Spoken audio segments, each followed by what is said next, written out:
Amém. Graça e paz, igreja. Boa noite a todos.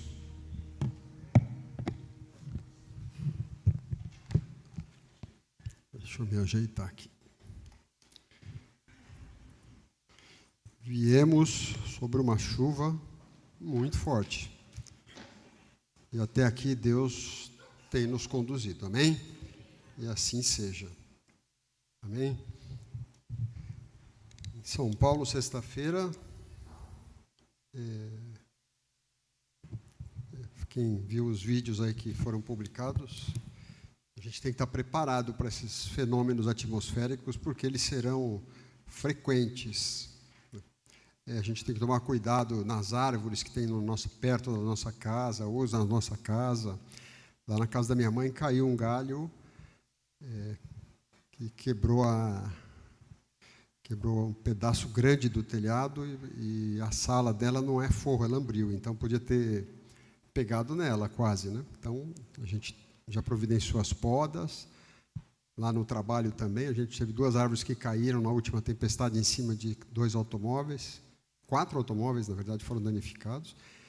Então a gente tem que olhar e pensar que o mundo está diferente nesse sentido, né? Então, mas até aqui Deus tem nos conduzido. E antes de começar, eu gostaria de dizer para as pessoas do louvor, para os irmãos do louvor, que efetivamente o louvor hoje, como sempre, né, mas hoje em especial, tocou o coração das pessoas. Eu tenho certeza disso, né? Acho que todos que estão aqui têm a mesma visão. Mas no sábado passado, no domingo passado, o irmão Ronar pregou aqui e falou sobre o ano que a gente estava começando e a possibilidade que a gente tinha para se corrigir, para tomar um novo rumo, para fazer coisas novas, cuidar da gente, em nossas vidas e tudo mais. Eu prestei muita atenção em todo o sermão e fiquei pensando na minha vida, na vida de algumas pessoas que eu conheço. E eu creio que nós tivemos um ano lá em casa de muito desafio, mas eu sei que muitos de vocês, ou quase todos, também tiveram esse ano que ficou para trás, foi um ano de muitos desafios. E se o passado foi um ano de desafio, o novo também vai ser. E a gente tem que pensar muito naquilo que o irmão falou. A gente precisa estar preparado e precisa saber lidar com as coisas. E, pelo menos na minha vida, não existiu uma inspiração melhor do que a vida de José. Eu gostaria de falar um pouco sobre a vida de José hoje, com o olhar dos dias que estão por vir, do ano que a gente está começando, e se inspirar na pessoa que me inspirou muito na vida, que foi José.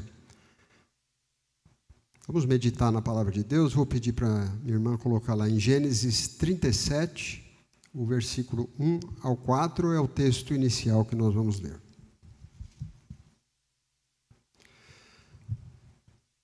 Jacó ficou morando na terra de Canaã, onde seu pai tinha vivido.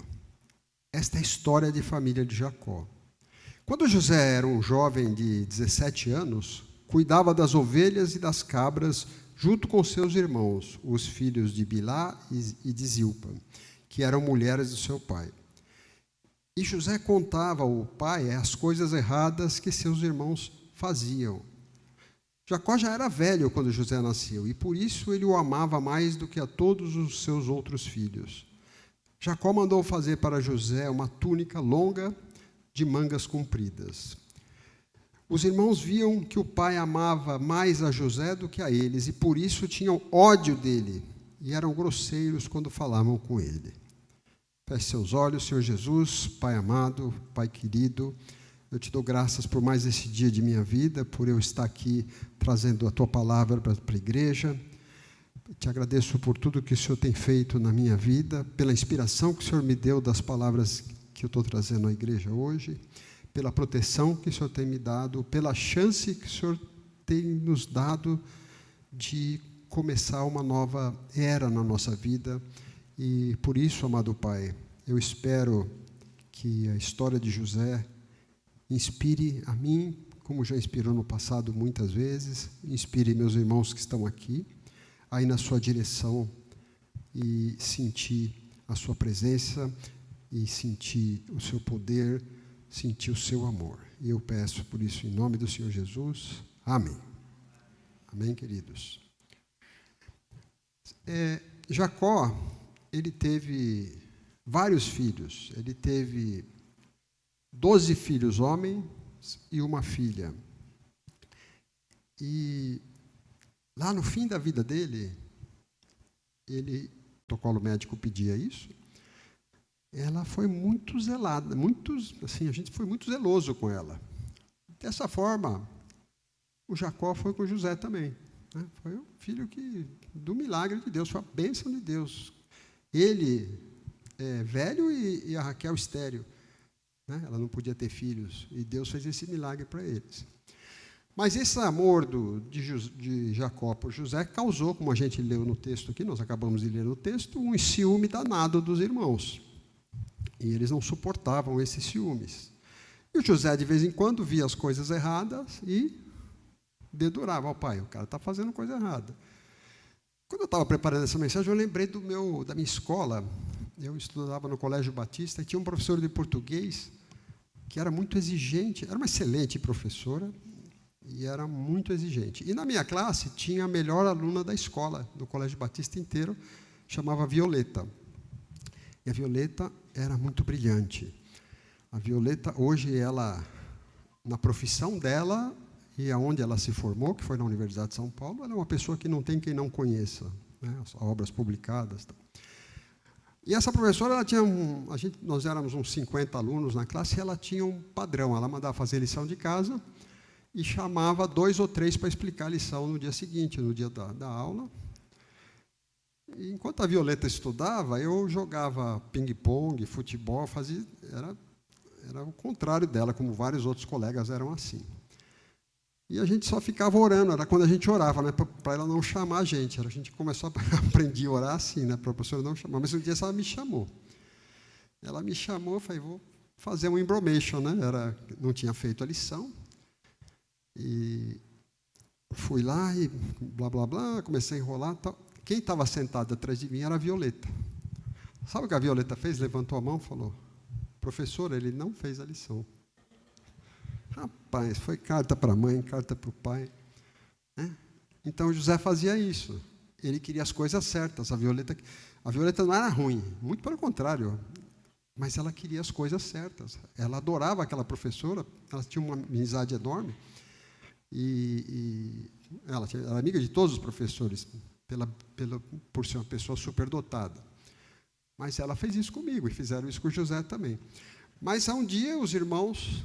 Né? O José vai olhar o que os irmãos estão fazendo longe, era um lugar longe, e os irmãos veem José chegando: opa, o que você acha de matar ele? Uma coisinha, que vocês não dá uma ideia aqui de matar eles. Tá?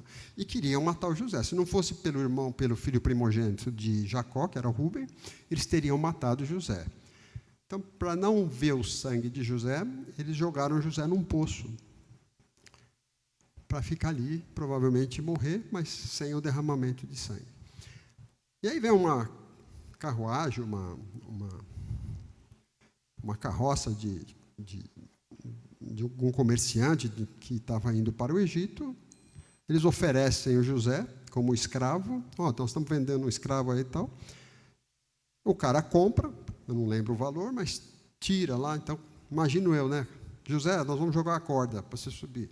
O José está falando: era brincadeirinha, né? Acho que não era maldade dos irmãos. Né?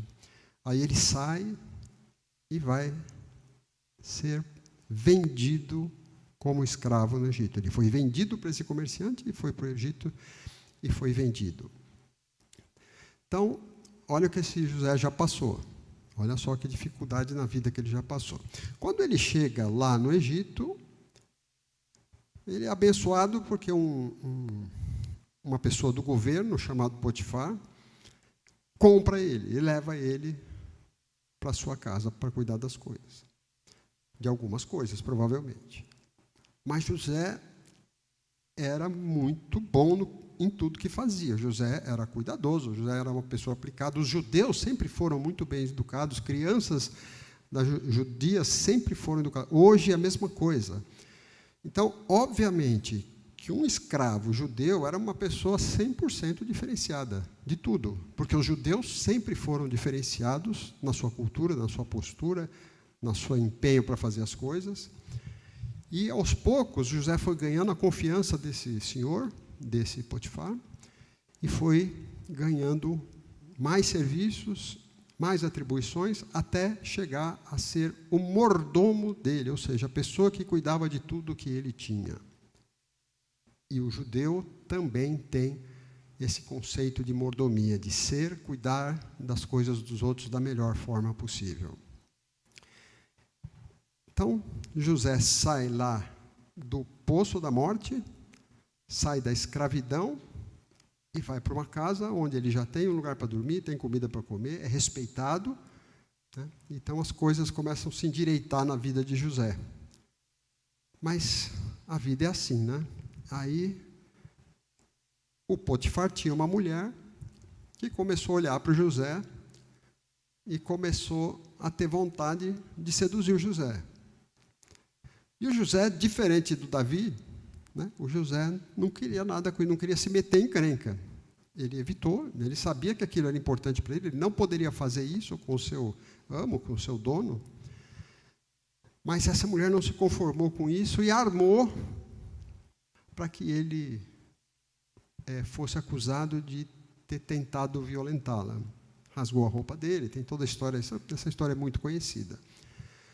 E aí, o José, que já saiu do poço, já foi escravo, volta para uma cadeia. Uma cadeia no Egito, naquela época, era um buraco no chão, era uma coisa, não tem nada a ver com o que é uma cadeia hoje, né? Cavado na pedra, provavelmente, o cara fica ali numa masmorra, um lugar. Mas o José era o José. Então, o próprio carcereiro percebeu que aquele cara era diferente, que aquele cara podia ajudar ele. Começou a pedir ajuda para o José. E, enquanto o José está lá na cadeia, 2 caras são mandados para a cadeia que trabalhavam no palácio. Um era o cozinheiro, o outro era o copeiro. E ficam lá convivendo com José, que começou, que era o gerente dos presos, né? O cara que tomava conta das coisas todas, que ajudava tudo, que era uma pessoa da confiança do carcereiro mor. O carcereiro principal confiou no José bastante. E esses 2, o copeiro e o cozinheiro, eles têm um sonho. Padeiro? É verdade, é padeiro. Começa do culto de novo ou podemos sair? O padeiro, né? E aí cada um tem um sonho. E eles ficam preocupados com o sonho, e José interpreta o sonho dos 2.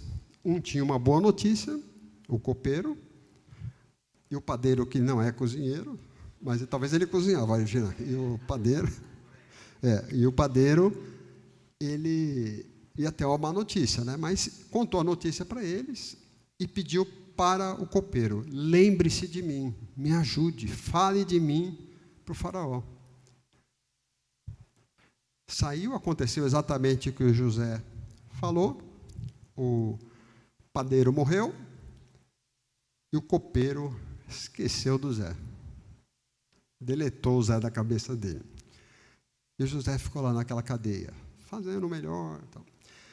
Até um dia que teve um dos sonhos do faraó que ele não conseguiu entender. Ele não conseguiu ninguém que explicasse esse sonho para ele. Esses anos todos, ele deve ter tido muitos outros sonhos, mas esse ninguém conseguiu explicar. Que era aquele sonho famoso, né, das vacas bonitas, fortes, gordas, que saíam do rio, e em seguida as 7 vacas magras, doentes, acabadas, que saíram em seguida. E ninguém conseguia interpretar isso. Aí o copeiro, e o Zé? Será que ele está vivo ainda? Será que está lá? Tal? Tem um cara que é bom nisso aí, falou. E conseguiu que chamassem o José foi lá, interpretou o sonho, ou seja, 7 anos de fartura e 7 anos de terrível miséria. Era o futuro do Egito. Mas, além de interpretar, aconselhou o faraó o que fazer. Ele podia ter só interpretado, mas ele aconselhou também. E José passa a ser uma pessoa importante para o faraó e passa a ser a pessoa mais importante na época, a gente pode dizer, talvez do mundo, abaixo do faraó. Era o governador do Egito. E acontece o que aconteceu, os anos de fartura estiveram, e houve provisão, armazenaram comida, se prepararam para os anos de miséria, e quando estava lá no segundo, provavelmente no segundo ano, né, de miséria, começa a chegar fome na casa de Jacó, pai de José. E Jacó tinha sofrido muito com a morte de José. Os filhos falaram, José morreu, foi atacado por uma fera, José morreu. E a família vai, os meninos, que já são meninos na época, já tinham 70 anos, né? Eles vão para tentar trocar bens por comida. E vão para o Egito, e José reconhece esses irmãos que estavam ali, alguns daqueles irmãos que estavam ali. E José vai falar com eles, só que o José sabia falar o idioma dos egípcios. Então, tinha um tradutor entre eles e os irmãos, entre ele e os irmãos. E José começa a tentar entender o que eles estão fazendo ali, se eles eram mais bandidos do que antes, quando tentaram matar ele e venderam ele, se eram pessoas melhores. E José tenta, e a história vai indo, e José faz com que, pede para que o Benjamim, quem era o Benjamim? Era o único irmão por parte de mãe do José. Então, Raquel teve 2 filhos, José e Benjamim. E ele pede para trazer Benjamim para o Egito, levar Benjamim para o Egito. O Jacó fica desesperado, fala, como assim? Já perdi um filho de Raquel, vou perder o outro? Mas eles, com tudo que foi dito, a história é longa, está lá na palavra de Deus, eles acabam levando o Benjamim para o Egito. José está começando a se convencer que aqueles caras, os irmãos mudaram. Eles não são aquelas pessoas que tentaram matar ele. Ele já vai se convencendo disso. Mas é muito emocionante, irmãos, a hora que ele vê Benjamim.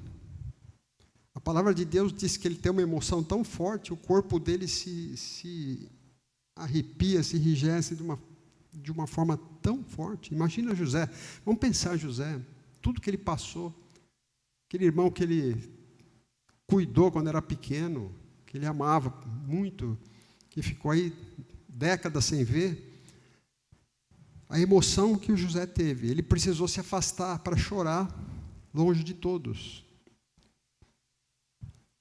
E chorou, até que foi dito para os irmãos, olha, eu sou José, José se apresenta, há um choro geral, os filhos vão e informam Jacó que José estava vivo e contam tudo que sabem, tudo que viram, e Jacó vai para o Egito. Esse é um resumo, e lá fica até a sua morte. Isso é um resumo bem curtinho da vida de José e dessa parte da vida de Jacó. É muito legal ler esse texto na Bíblia. Quem tiver a oportunidade, quem gosta de ler, releia esse texto. Mas, voltando ao que eu falei no começo do culto, nós temos um ano pela frente e tivemos um ano difícil por trás. E Jesus é Deus. Jesus nos inspira, nos guia. Toda a sabedoria nossa vem de Cristo. Mas José é homem, como Paulo, como João, eles trazem uma inspiração muito importante para a gente. E a gente tem que se inspirar na vida deles. Então, o primeiro ponto que eu olho para a vida de José e quero que vocês olhem. Em nenhum momento o José se revoltou com Deus pelo que tinha acontecido. Reclamou de Deus, deixou de adorar a Deus, deixou de orar. Em nenhum momento. Ele não entendeu o que estava acontecendo. Ele sabia que aquilo era muito injusto, ele não merecia, ele era uma pessoa boa, nunca tinha feito nada de errado. e passou por provações que, assim, insuportáveis, praticamente para uma pessoa como nós, por exemplo, provações muito difíceis. Mas em nenhum momento ele reclamou com Deus. Mais ou menos na linha do que minha esposa falou agora há pouco aqui. A gente não tem que reclamar com Deus. A gente tem que orar. Quando na dificuldade, a gente tem que ir para próximo de Deus. Quantos desafios a gente teve na vida lá atrás, quando a gente esperava uma boa notícia e vinha uma notícia péssima. Quando vinha uma notícia horrível. Quando tudo que tinha sido feito não serviu para nada. E a gente tinha que olhar para Deus e falar: Pai, eu continuo te amando, eu continuo contigo, como José fez. Essa inspiração de José, nós não podemos perder nunca. Aconteça o que acontecer, tribulação que você tiver, jamais se afaste de Deus. Às vezes, tem duas coisas que, desculpa a minha sinceridade, que às vezes afasta o crente da igreja. Está tudo bom demais e aconteceu uma coisa que ele não gostou, que ele não esperava que acontecesse, não queria que acontecesse. Igreja não adianta. Deus não adianta. Deus não olha para mim. Eu não sou nada para Deus. Eu não represento nada para Deus. E assim vai indo. E isso, a pessoa vai embora para buscar mais e mais e mais tragédia.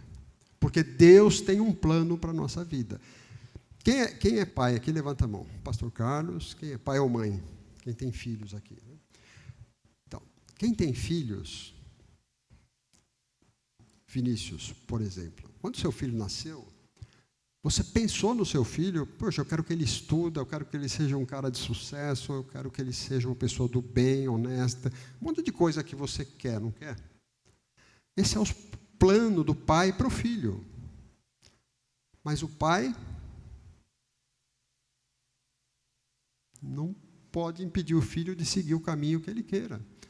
Quantas coisas diferentes saem dos filhos que estão longe dos planos dos pais? Quantas coisas... Aí eu tenho um filho mais velho.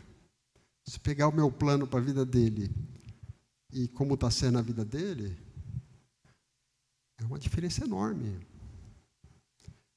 Mas a gente tem que entender que o melhor plano para o filho do Vinícius, para o filho de qualquer um de vocês, é o plano que o pai, que a mãe faz. Isso não quer dizer que ele vai seguir o plano, mas o pai faz o plano melhor possível. E a gente tem que entender, pensando em José, pensando em Cristo, que o pai tinha um plano, e o plano era o melhor possível. Segunda coisa, não desistir. O José não desistiu. Aconteceu tudo o que aconteceu, que a gente acabou de repetir. Então, ele foi traído pelos irmãos, foi acusado de alguma coisa que não fez, foi escravo, foi presidiário, foi tudo. Tudo de ruim aconteceu com ele. Em nenhum momento ele desistiu. Deu a chance para ele. Vamos lá, vamos tentar de novo. Eu tive no médico esse começo de ano. A médica falou: tem um problema. Primeira coisa que eu fiz: vamos lutar, vamos para frente. Para que desistir? Não vou desistir. Ninguém pode desistir. Deus tem um plano para a nossa vida, nós não sabemos esse plano. Mas, se você desiste, aí o plano de Deus vai embora. Se você desiste, você abre mão do plano de Deus. Amém? José, importante para a gente, soube perdoar.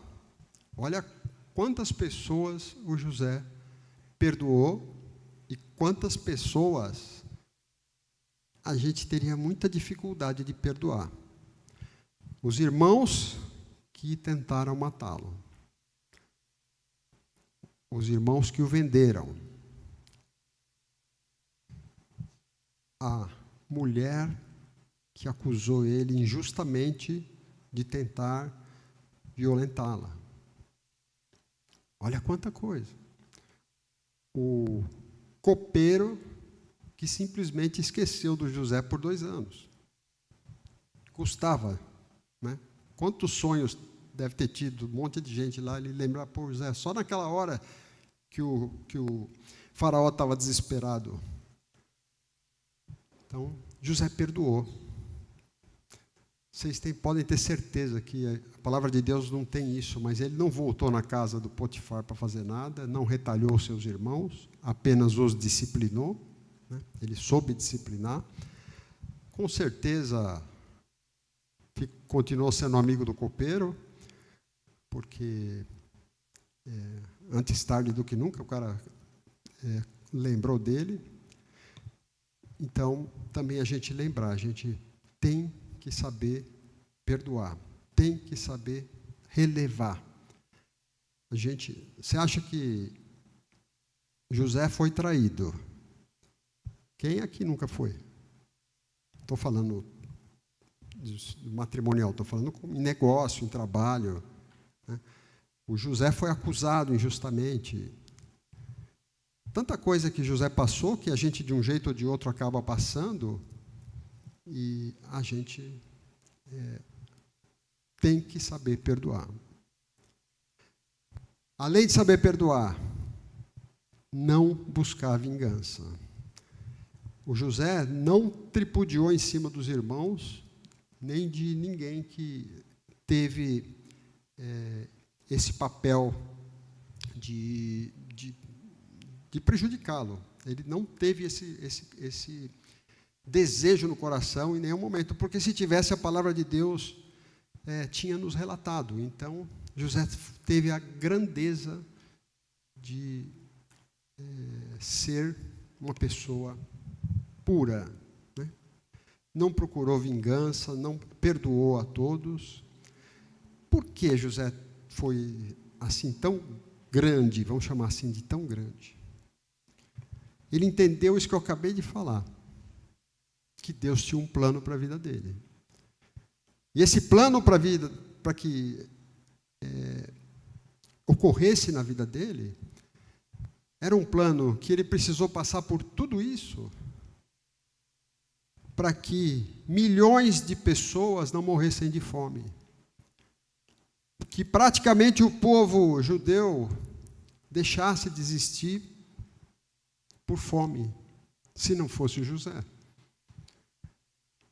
Então, dessa forma, José entendeu que tudo que ele passou é porque ele estava cumprindo o plano de Deus. Sabe, irmãos, eu estou aqui pregando e tenho certeza, se eu não tivesse passado as tragédias que eu passei na vida, eu não estaria aqui. Eu, tentando ajudar pessoas, a gente recebe várias mensagens que deixam a gente muito emocionado. Minha mulher chorou outro dia por causa de uma pessoa que a gente conseguiu, através da nossa experiência, do que a gente passou lá atrás, levar uma mensagem de esperança. Então, eu tenho certeza absoluta que o que eu tenho na minha vida hoje, no meu coração para fazer, no meu trabalho, é porque é plano de Deus. E o fato de eu não ter desistido, o fato de eu não ter me revoltado contra Deus, o fato de eu ter conseguido tirar do coração a raiva e a mágoa das pessoas, do médico que errou, de pessoas que agiram de má fé quando eu estava doente, eu confiei numa pessoa, a primeira coisa que ela fez foi me roubar um dinheiro equivalente a um carro.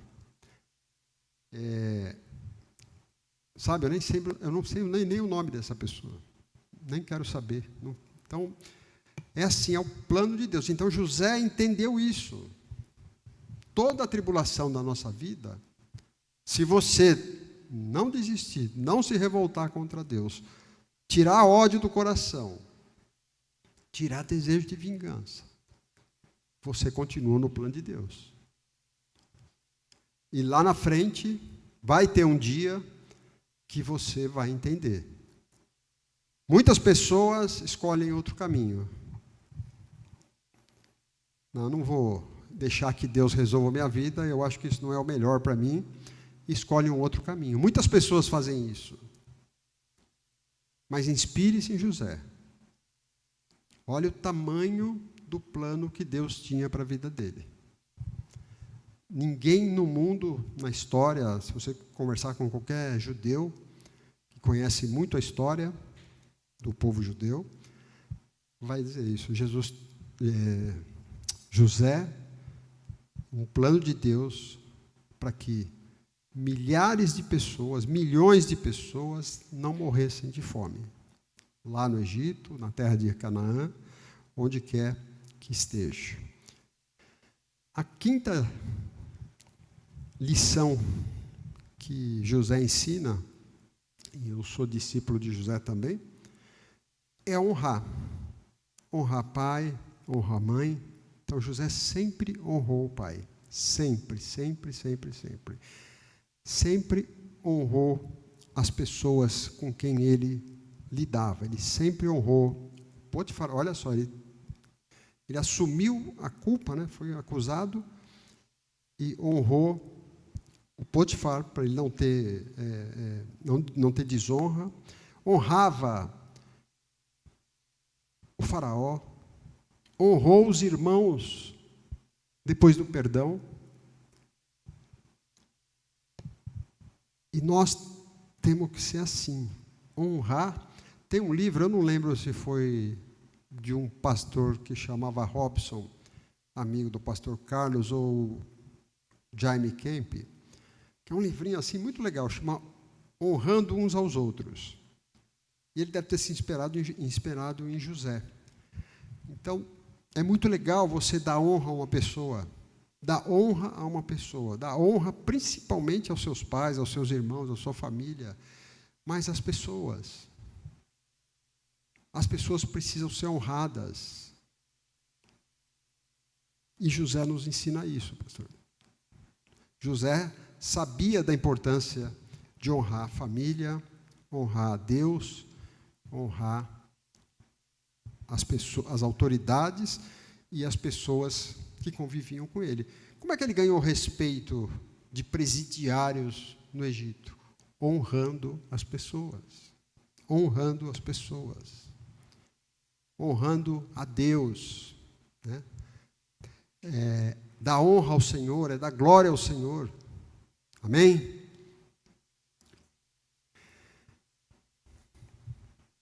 Agora, algo importantíssimo que José nos ensina. Preguei isso aqui 4 anos atrás. E preguei para mim mesmo. Preguei para a igreja e preguei para mim mesmo. José tem uma característica fantástica, irmãos, que a gente tem que lutar para ter. Ele só fez o melhor possível. Tudo que o José fazia, ele fazia o melhor possível. Irmãos, já imaginou ou já conviveu com alguém que tudo que faz o melhor possível? Você pede para a pessoa um favor, ela faz o melhor possível?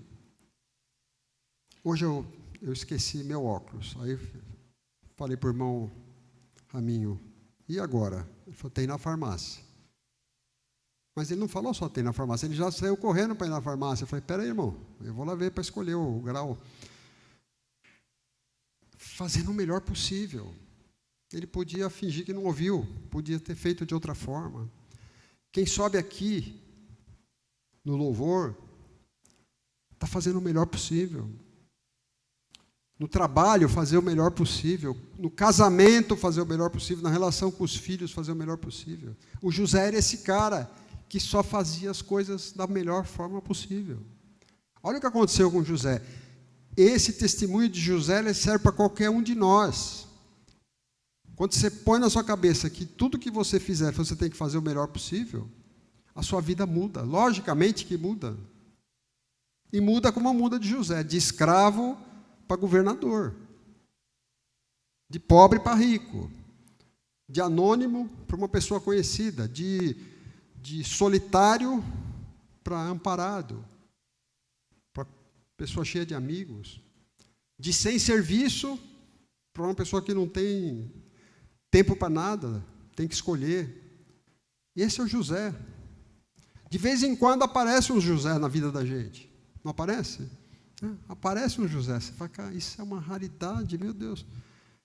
De Jacó, teve 12 filhos homens, menos de 10% o José, né?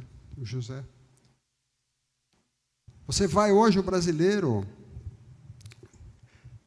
principalmente essa geração, é a geração do desiste. O cara começa... Quem trabalha em empresa aqui? Quem trabalha em empresa? Em companhia? Quem trabalha mais em empresas? Você já viu um cara começar a trabalhar, depois de uma semana falar, não é isso que eu quero, não. Não é. É a geração da desistência. Em vez de melhorar, piora. Com tudo que acontece, redes sociais, etc. E quanto mais desiste a pessoa, mais longe de um ideal de José ela é. Tenta ser José, irmãos. Tenta fazer o seu melhor em qualquer situação. Em qualquer situação.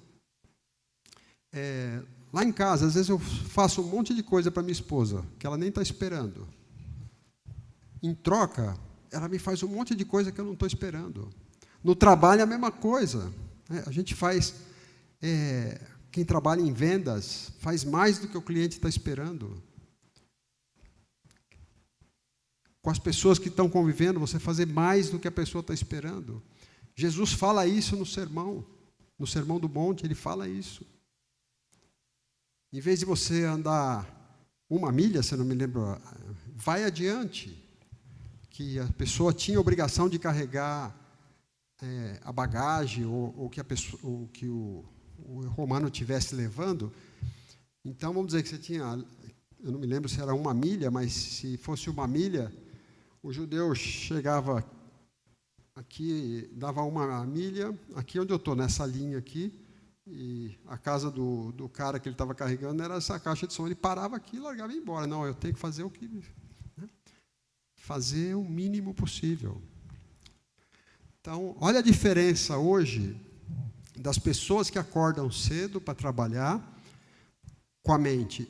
Hoje eu vou fazer o mínimo possível. Compara isso com José. Ou você acha que o Brasil está um país pobre porque tem muito José ou porque tem pouco José? Porque falta José. Porque falta José.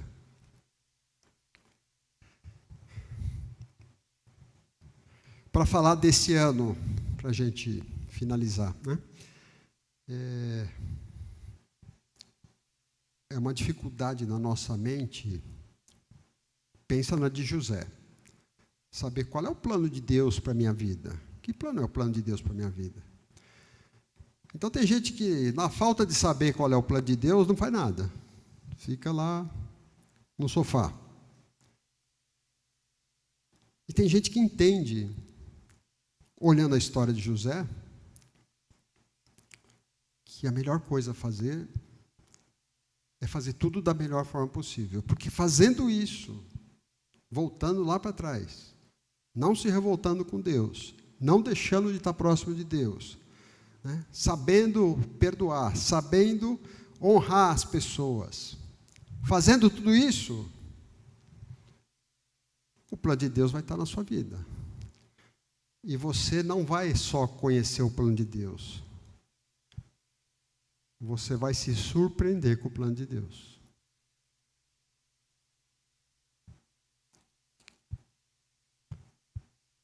Eu falaria assim, pastor, se fosse no mundo, né? Eu aposto minha vida que eu estou certo. Eu aposto a minha vida que eu estou certo. O plano de Deus é o melhor possível, porque nenhum pai tem um plano ruim para o filho.